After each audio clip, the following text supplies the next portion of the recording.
Hi guys, welcome back. Today we have the Q&A with Chris. He's going to be leaving tomorrow or the next day. So per request, I wanted to make sure that I got this done for you guys. I asked you guys on Instagram and on my community post and in my last video to leave your questions. So we have, I don't know, like 15 questions here, something like that. And we're excited to answer them for you. Let's do this. It's been a while since I've been here. Okay, so the very first question is, what does Chris do for a living? I'll let you answer that one. You guys, can I just say that you asked the best questions. They were very thoughtful and they weren't generic. You guys just seemed very genuine and like you were really curious about Chris and I's relationship and about us individually. And I just really appreciate being able to answer interesting questions and ones that aren't so generic. So, good job. So tell them what you've been doing this whole time, what your position was, and then what you do now that he's going to be moving to Chicago. I am in the gaming industry. Work in casinos. Been in the industry for about 10 years. Most recently, I was the general manager of Golden Eagle Casino in northern Kansas. I am actually a member of the Comanche Nation tribe in Oklahoma, and that is where my career began. It was with them. My next adventure, though, is going to be in Illinois as vice president of operations for a casino with a company called Penn National.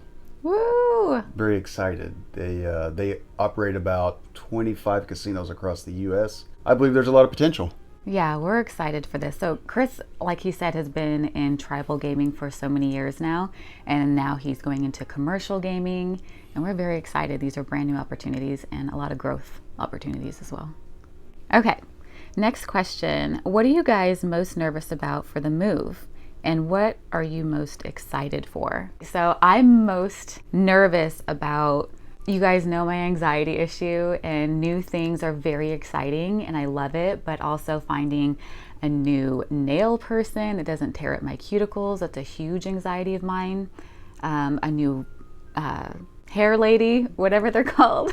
Stylist? A new hairstylist. Going to a new grocery store. It's the simple things. Finding a new church. The kids going to a new school. All of those things are pretty nerve-wracking for me. And I'm most excited for all of those new things, as crazy as it sounds, because I'm a person that's more adventurous and I love going to new places, moving around. I've always moved around as a kid, so I love that. But at the same time, I think it's because of my anxiety, I'm nervous about all those same things. I'm surprised to hear about the grocery store. Really? I thought you'd be really excited that there were going to be Costco's and wholesales and the healthy places. It's exciting, but sometimes the anxiety just takes over and it just makes you more nervous than excited. Okay, so what are you most nervous about and then excited for? We haven't even asked each other these questions, so I like this. Sorry. No, I just assume she's going to follow me wherever I drag her around to. Kind of have to. Nervous or not. Yeah.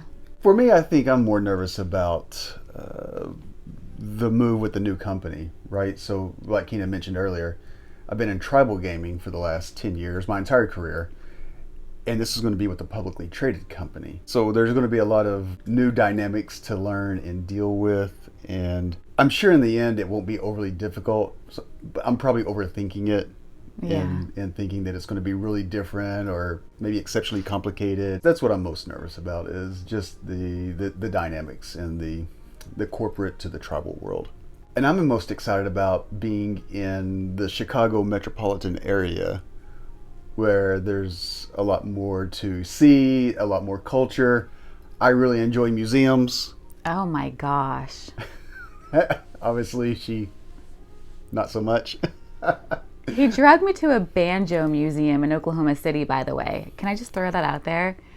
I had a couple of cocktails, which made it enjoyable, but... No, the banjo museum was interesting in the end.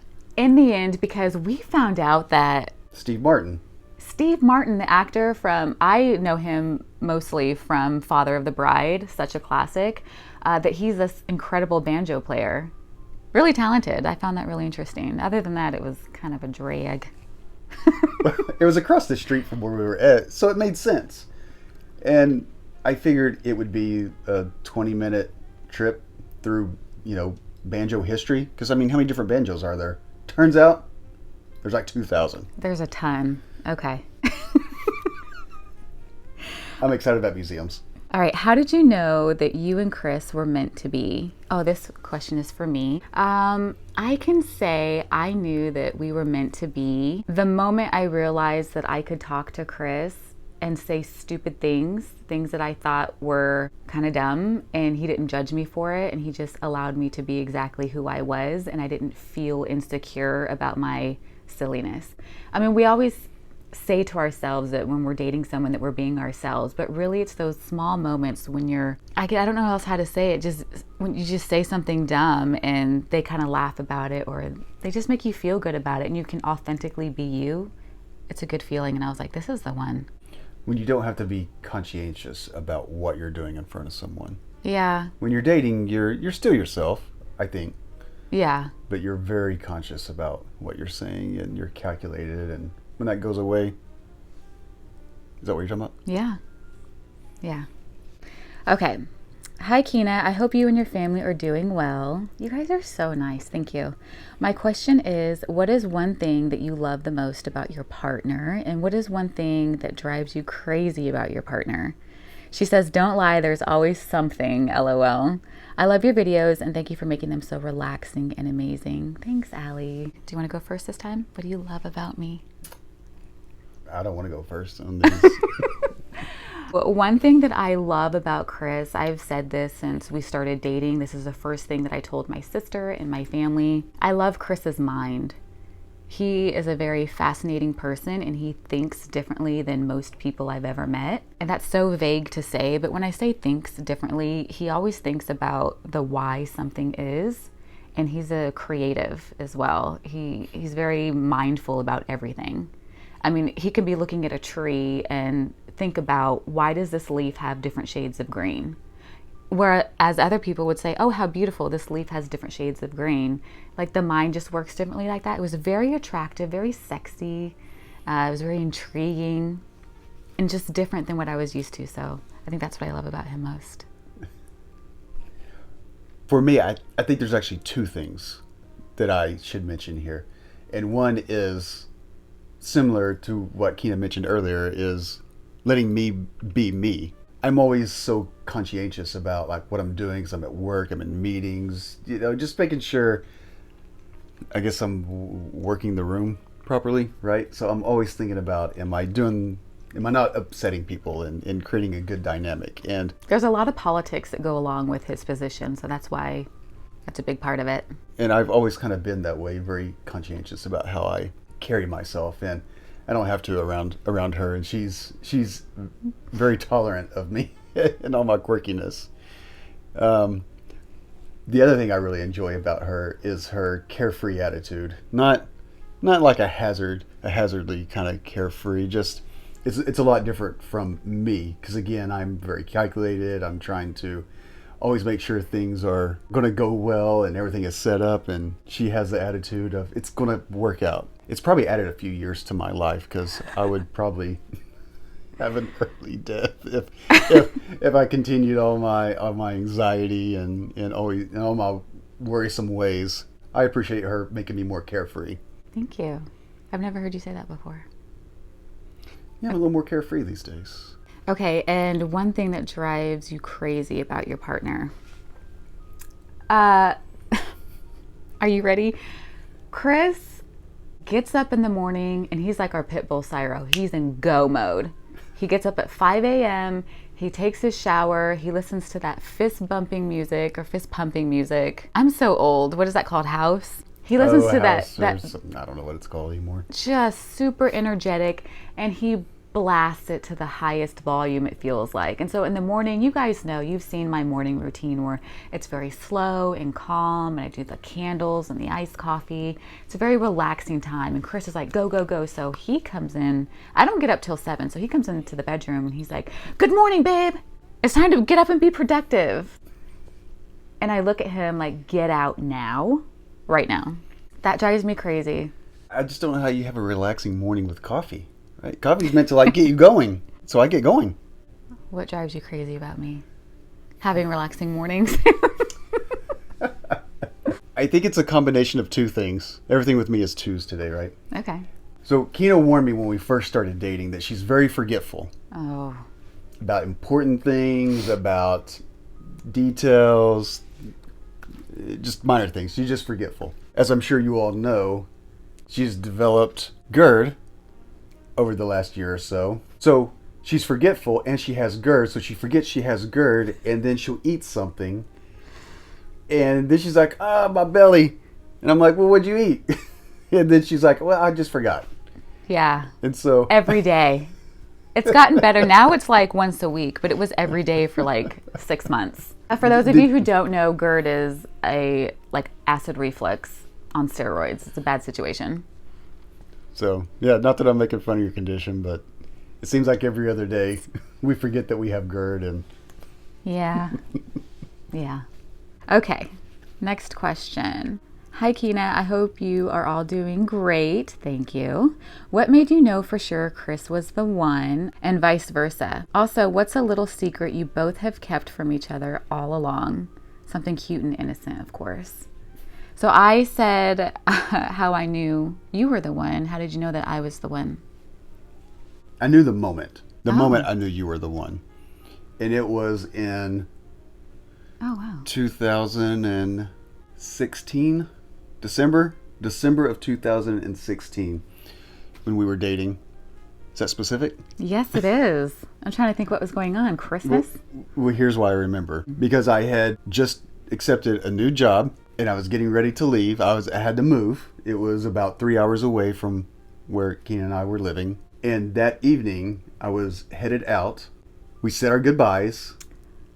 I left, and I think there was something I forgot at my apartment, and I went back and I was thinking about Keena, and I had to drive back over to her apartment to tell her that I loved her and that I was going to miss her. That was the moment I knew. Oh, wow. Okay, I told Chris that I loved him, I think 6 months prior to this night.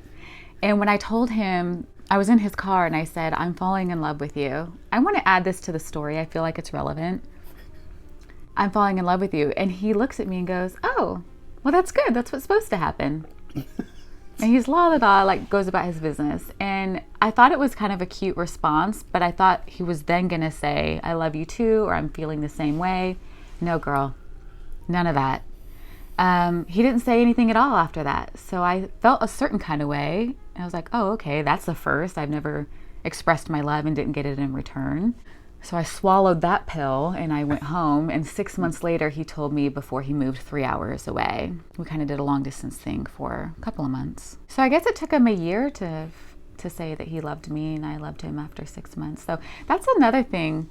That's some advice, because just because someone says they love you, I guess don't pressure them to say it back, because everybody has their own time. Everyone, isn't always synced up exactly, but that doesn't mean nothing's going to happen. That doesn't mean they're not the one. So. Yeah, I was kind of disappointed in a way when she said it, because I knew I wasn't going to say it back, and I thought it was going to ruin the relationship. You were still figuring me out. Wasn't quite where she was at. Yeah.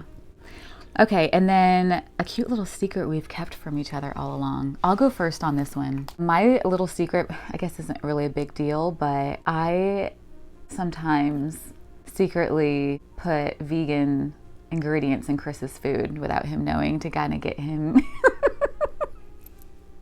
What? To kind of get him used to eating some vegan products.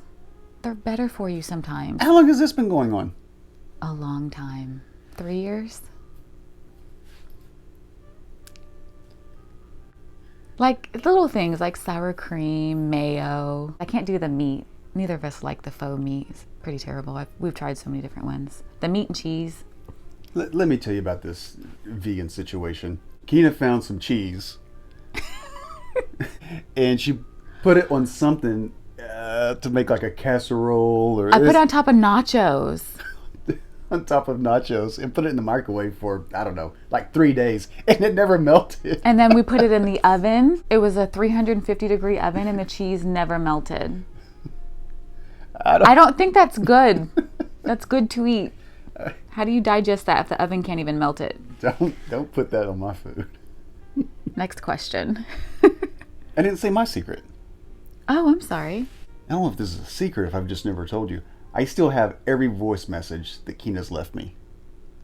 Oh. Every voice message. So I'm constantly having to, I have every one. Even from the time when we first met, when she was working at the dentist office, leaving me messages about my next dental appointment. Oh my gosh, that's so cute. I want to hear some of those. Okay, next question.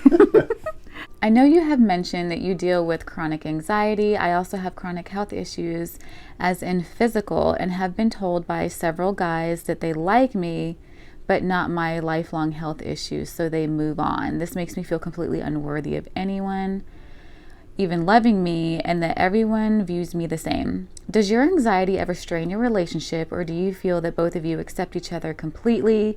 P.S. Congratulations on the new house and the move. I hope you and your family will be happy in your new location. Thank you so much. Before I answer this question, I just want to say you should never feel like you are unworthy of anybody, especially if it's something that you have no control over. Guys leaving once they find out you have health issues is probably contributing to you feeling that way, but just keep that in mind. I practice some positive self-talk. I always say that, but never think that you're unworthy of anybody, because you absolutely are. And then to answer this question, in the beginning, yes, until I figured out that I had anxiety and what it was that I was feeling, and I went to therapy and they helped guide me through it. Chris, let's say I was washing dishes, which I don't do.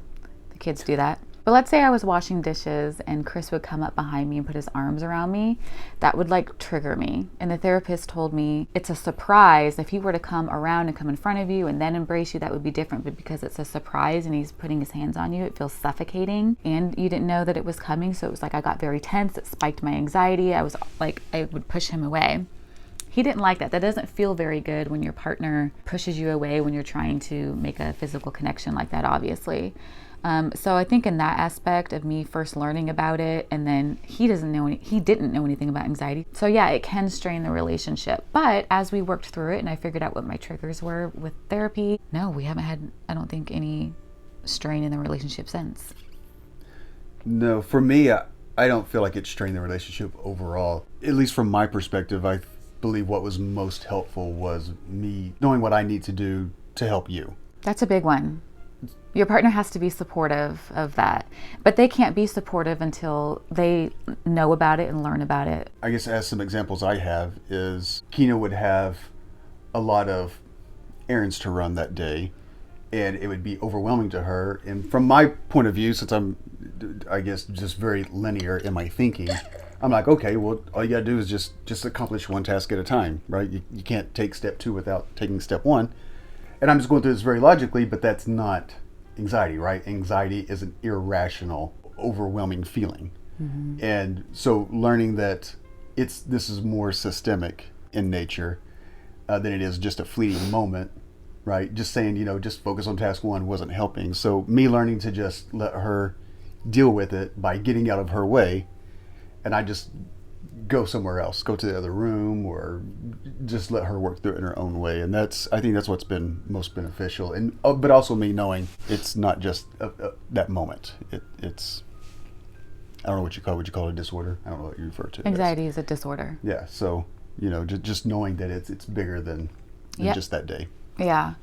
And if I could just give a little piece of advice, I don't know when you're telling these men about your health issues, but that's definitely something very personal that I don't think is even necessary to bring up until later into the relationship when things start to get serious. If you're telling the guy early on, within the first 3 months about all of these things that are going on with you, it can be overwhelming to the guy, and they're just like, wow, this is a lot to take on. But also the way you present your health issues is a big one. It's not what we say, it's how we say it. So for example, and I'm not saying you're doing this, but for example, if you're dating a guy and it's been 3 months and you're like, we need to have a talk, and you make it very serious, and we need to sit down, I have this, and this, it's debilitating, just a big negative thing, like a dark cloud in my life, and you're really down about it. It's different than when you present it in a way later down the road when you guys already care about each other, because you don't need to be, again, saying this to someone that doesn't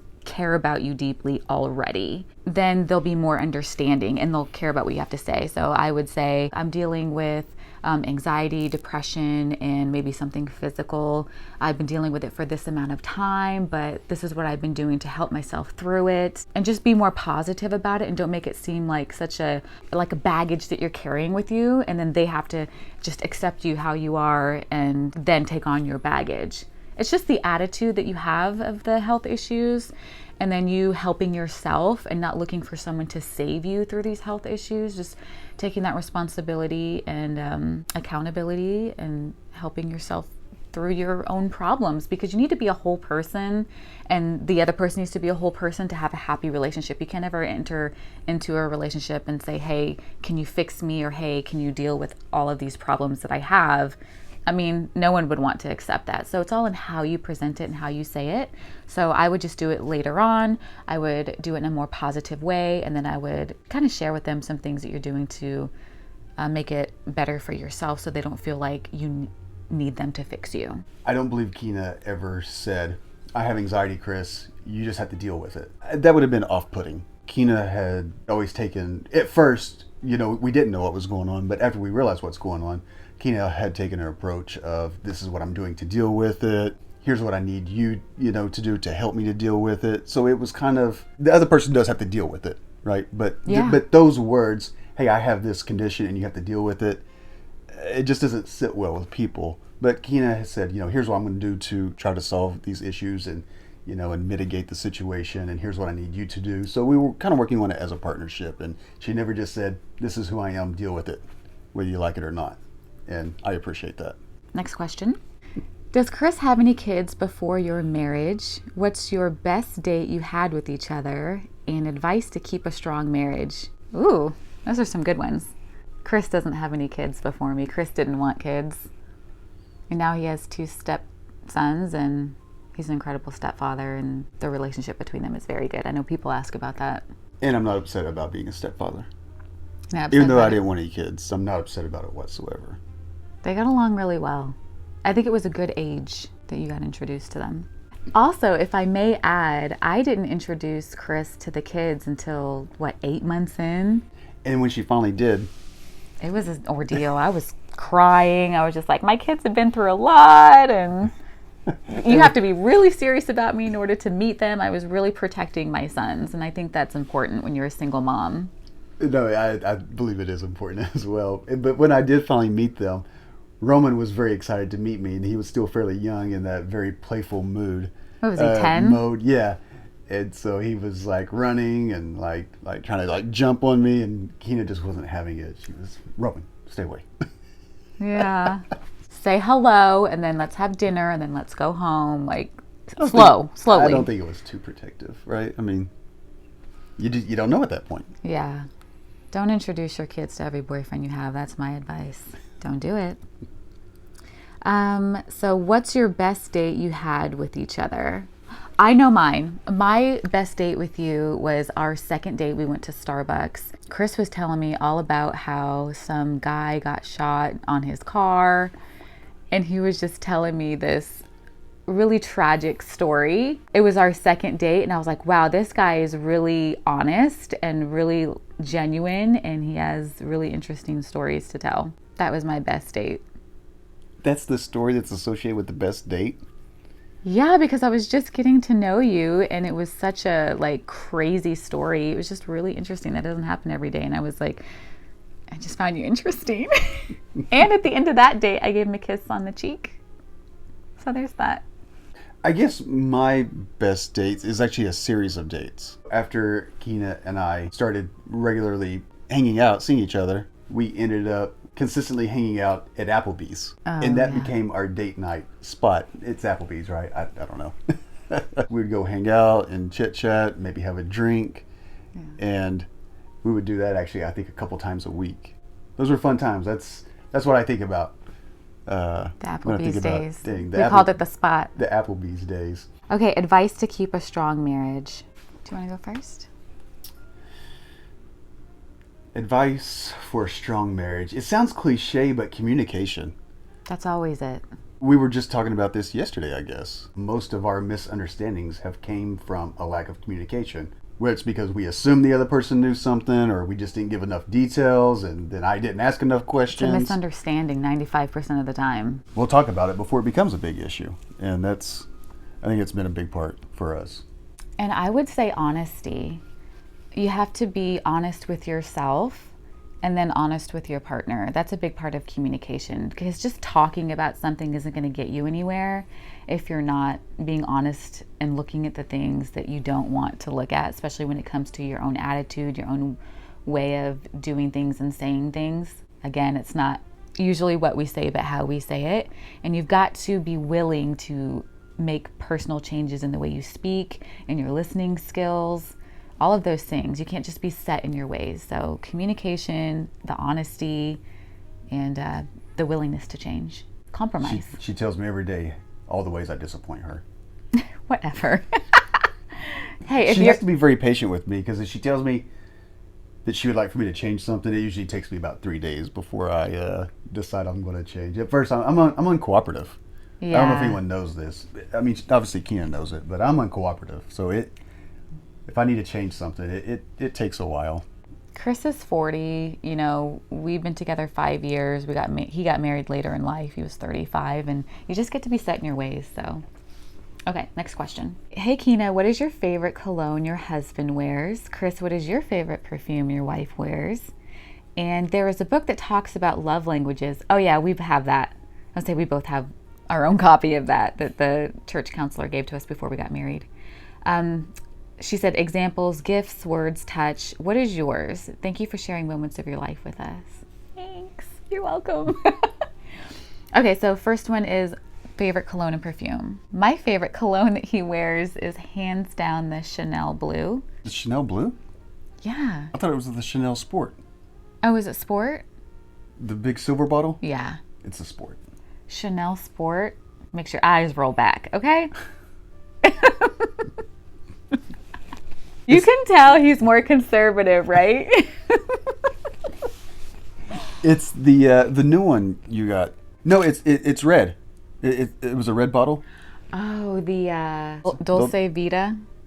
Yeah, I think that's it. Is it red? Something like that. Yeah, I showed you guys on my Instagram, and I think I shared it, yeah, in a past video.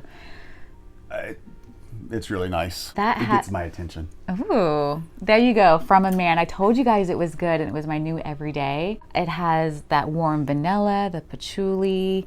It has blackcurrant, pear. So it has like that fruity, floral, sweet scent, but it also has those warm under scents. I was gonna say undertones, under scents, under notes. Anyway, it's a good one. So love languages. My love language is hands down 100% Gifts. receiving gifts. I told you guys the story in another video about how my dad would leave for work several months at a time, and then when he would return, he'd put a little gift in our mailbox and put the flag up, and that's when we always knew Dad was home. And so gift giving, since I was a toddler, has always been the sign of love. So when Chris buys me gifts, it could be a candy bar. I'm like, oh, he loves me. I got a gift. What's terrible is I don't do it very often. You do it often enough. Do I? Well, I feel like I've been slacking. Okay. Yeah. Yeah, there you go. Honesty. What's your love language? Let Let me guess it first, because I think we talked about it, but it's been so long. Okay. I think Chris's words of affirmation, I'm wrong. What is it? I would have said touch. I would not. You're not a touchy person. I have to ask to hold your hand in public. Like, can we hold hands? No, because you're not a cuddler. I'm pretty ice cold inside. That's true. Right? She stays on her side of the bed. She wants me to stay on the edge of my side of the bed. We cuddle first for several minutes, and we laugh and we talk, and then I'm like, okay, it's time to go to sleep now. Move all the way over. It's touch? That's strange to me. Yeah. I'm so sorry. I thought it was Even words. Even like hanging out, like laying together on the couch. Keena's like, no, I'm going to be in my chair with like all of her snacks and everything. And I'm going to keep that in mind. Thank you for bringing that to my attention. Next question. That's a good question someone asked us. We learned something. Yeah, that's At Home with Donna. She's on here with some good questions quite often. Okay, my husband and I got married later in life. How do you practice patience with your partner when already set in your ways? I think we touched on that a little bit. That's such a good one. There's some things that are just, it's the other person's personality. Some things. Yeah, it can be major things. Gosh, for me, I was a bachelor for so long. My apartment or house was very, very orderly, right? I didn't have anyone running around the house, right? I didn't have 2 kids. Running around. Right? It was just me. So, I mean, to the point that even when I made a sandwich, there was a certain way I opened the the bag so there's no crumbs on the counter. I never have to take half a day to clean the house. Pristine clean. Obviously, with 4 people in a house, that's impossible. In that situation, that's something I've had to get comfortable with, not having a house in pristine Whether somebody conditions. is really clean or somebody's just a little messy or somebody's really dirty, those are things that you're not going to be able to change later in life. Those are just one of the things that you have to understand, that that's this person's personality. Like, they're just this way and they have been for so long. So the question is practicing patience. I guess you almost have to look at it at that point. Would you have to look at it like, what's a deal breaker? Right, there's a deal breaker before, I guess, marriage, and then what's something that's required to keep the marriage together. I guess it goes back to communication, right? Even though you just have to be honest with them, like, this is something that's really, really bothering me. And see if they're willing to change or how much they're willing to change, right? Because it's the why behind it. If somebody understands why you're a hoarder or why you feel the need to be so clean, they're more apt to change their ways in order to appease you because they understand why you feel that way. So I think the way to practice patience is in compromise, to sum it up. Yeah, I think it's a good point, just compromising. Sometimes both ways. it's okay to be set in your ways about some things, but some things you can't be set in your ways. You gotta compromise, you gotta let it go, you gotta change it. And it's not easy, but do you want to be happy? Yeah, no? Okay, next question. Hi, Kina. This might be TMI, but being married with a new baby has had an impact on our sex life. It seems like a lot to try to fit intimacy into our life right now, even though we both want to. How do we keep that aspect of our marriage alive? That's so common. That happens with just about every couple that has a new baby or kids in general. So how do you keep the sex appeal going? I have a lot of feelings about this. Or you start then. Lots Right. of feelings. Because I believe life is very distracting, and there's always something that's seeking our attention, whether it's work, whether it's the kids, whether it's pick your favorite distraction. I really feel you have to schedule time for that. Put it on a calendar, date night, and nothing interrupts that. It's an appointment with each other. It's like a doctor's appointment. You both have it on your calendar. Kina gets furious with me when I'm like, we got to schedule this and keep this schedule, right? That's not what he says. I get mad because he's a smart butt about it, and he says, wow, it's like we should have a calendar or something. It's not what we say, it's how we say it. Continue. Anyhow, you have to make time for it, and this is a problem with people in all kinds of different situations, not even with new babies, but even the highly driven career people. You're distracted, and if you're not thinking about it, you're not thinking about it. So you just have to create that space in your week where you can focus on each other, and that's it. And I know it doesn't sound very sexy to say, we need to schedule time to hang out, but I really feel that is what works. Fundamentally, what happens is it just gets pushed out because Things come up. Not to be the priority at the moment. Mm-hmm. And just great points, by the way. I did not agree with this at first. I was like, I don't want to make an appointment. I that's not sexy. I don't know if I'm going to be in the mood or not. But the key here for women, I heard this in a TED Talk and I've read it in books. It's not about being in the mood and then being with each other. It's about pausing your day, shutting that door, spending time together, shutting everything else out, and getting in the mood. Don't expect to be in the bedroom already in the mood. It's not going to happen. This day and age, life is so busy, and you have kids, you have work, you have meals to make, you have laundry, you have friends, you have obligations outside of the home, outside of work. So just think of it as you're going into this room in our intimate space, and we're going to get each other in the mood.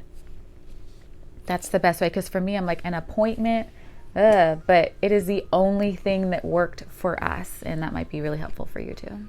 Put it on your calendar, girl, both of you. We have one more here. Hi, I love your videos so much. Thank you. They help me with my anxiety and I watch them daily. So my question is about your guys' style and if you ever love something that Chris doesn't, or if you change your clothes / don't buy something because Chris doesn't like it, or vice versa. I'm still figuring out how to wear my style, but also wanting my partner to like it. Thanks. Okay, I have feelings about that. What are you smiling about? I think this is going to be a fun question. Yes, I do wear things that Chris likes that I would not necessarily wear. You guys know that I don't typically wear low cut tops and show my breasts. I like the more conservative look. And Chris likes to see some skin sometimes. And for instance, yesterday I wore a very deep V top and I just paired it with an oversized just white dress shirt and leggings, so very simple and casual. If you saw me on Instagram, you saw that. But he appreciated that when we went to dinner. He was like, oh, it took him all day to notice. I've been wearing it since I woke up and he didn't notice till dinner. But he appreciated that little peekaboo moment, and it may or may not have done something for him. I think that you should wear things that excite your partner or things that they like, as long as you're comfortable in it. Because if you're not comfortable wearing an outfit, it's not going to look good on you. You're going to look stiff, you're going to look awkward. So just make sure it's something that you feel comfortable in. And I think that Chris wears things that I like because I will go to Kohl's and buy him things that I like to see him in. I don't think there's anything wrong with that. Dressing for your partner is very sexy and fun and flirty, and it's not about control or anything like that. And the last thing that I want to say is there is a YouTuber on here named Niki Sky, and if you don't already know her, I highly suggest that you subscribe to her channel if you really like a neutral chic style. She talks a lot about how to put outfits together that are simple, that you can pair with everything in your closet. It will go with everything and you always look chic, well put together, and just very nice and effortless. I love her channel, so I'll link that in the description below if you guys are interested in that. I appreciate you shopping for me because the style she picks out, I believe, is my style. I just never find the time to go shopping for myself, so it works out for me. I believe the only thing I'm very particular about are my work clothes. So when it comes to suits and yeah, I don't pick his suits, slacks, and so as far as my style, I guess it's easy to deal with because she picks it out for me and I like it. I don't think there's anything she's picked out I haven't really liked. Was there a question about something that your partner doesn't like? Yeah, she said you guys' style, and if you ever love something that Chris doesn't, or if you change your clothes because he doesn't like it. So there is one thing that she loves to wear that I have grown to dislike over time. Oh, it's not changing. It's not changing. Set in my ways on that one. Leggings. Black leggings. Every day. Every day for like 2.5 years I've seen leggings. Yeah. I mean, leggings are okay sometimes. Don't get me wrong. She's definitely put together some really great outfits with leggings. And that is one thing I do like about Kina's style is it is chic and it's classy, and I think it looks nice. Thank you. But then there's leggings with the sweater day, and then there's leggings with like a nice top day, and right, leggings. It's always day leggings. After day, They're so comfortable and buttery. It's really hard to do without. We have things that we don't like, and then we'll have to change it. So, you know, that's what it's about. That's all the time that we have today, you guys. We're about to go pick up our son's new car. It's a whole thing. You're probably like, you just bought him a new car. Wait for the next vlog. I'm explaining it all.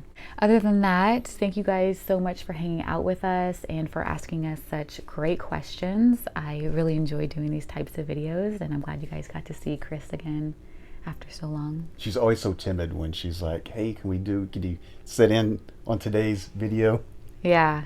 Well, he's always busy, and it's hard to get him out of work mode and get him to just relax and be casual, you know. I've been out of work mode for 3 days now? Yeah. I'm jobless, guys. For a couple days. Thanks again for watching. Don't forget to check out Niki Sky. She's a recent favorite of mine and calm, and I think she'd be great for those of you who have anxiety as well. She speaks very softly, and she's just an intelligent, bright a very classy woman. So don't forget, you can always follow me on Instagram. I do have that linked in the description below as well. And until next time, you guys have an awesome rest of your day, and we'll see you in the next one. Bye for now. Bye.